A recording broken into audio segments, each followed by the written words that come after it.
السلام عليكم. xulka Tunisia oo ciyaartiisii labaad galabta ciyaaraya ayaa isku dayay khasaarihii ka soo gaaray xulka Ingiriis inuu galabta ku guuleysto ciyaartaas ay leeyihiin Belgium. Daba tababaraha Nabil Macluul ayaa isku dayay inuu soo nooleeyo riyada gudubka lagu gudbiyo doorarka kale ee koobka adduunka si looga soo gudbo khasaarihii ku soo gaaray Tunisia ciyaartoodii hore.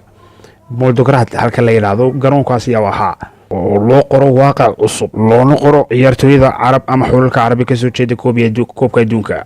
Waxaa soo gelaya xulka Tunisia oo kaliya ka haray xulalkii Carbeed kaasoo la kulmi doona xulka Belgium ee awoodda faraha badan leh. halkaasoo Nabil Macluul ka caddeeyay in Belgium ay haystaan fursad aad u weyn oo ciyaartooyo xul ah oo qaali ah oo adduunka iyo meel kasta laga yaqaan ayaa haddana isku dayayaan in 3 dhibcood ay kaga guuleystaan.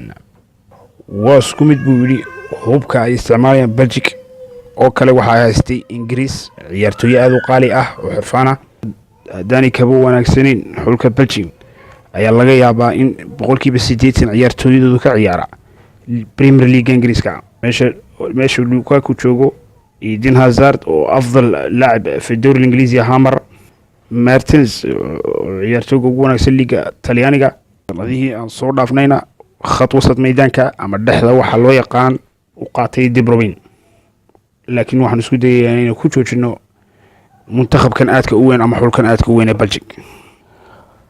warun barashalka weyn anaguna saaran yahay oo markaa waa inaan dhinac iska dhignaa barashalkaas oon u jeesana ciyaarteeda labaad waayo ciyaartii ugu dambeysay ayaa laga yaabaa inay noqoto. waxaan isku dayaynaa inaan si wanaagsan ugu soo baxno. waxaan isku dayaynaa waayo waxaan khasaarnaba ma hayno anagu sidii wili ciyaartoogaas Tunisia.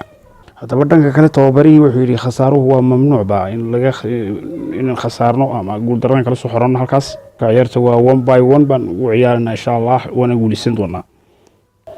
haddaba tiyo taas saas tahay ayaa rajadii ugu dambeysay Carab ay ku jirtay koobka adduunka Tunisia si loo nooleeyo rajadaasi.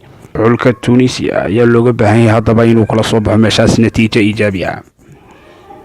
Yusuf Xasan laacib.com ayaa idin soo wariyay ama idin soo tabinayay wararkaasi.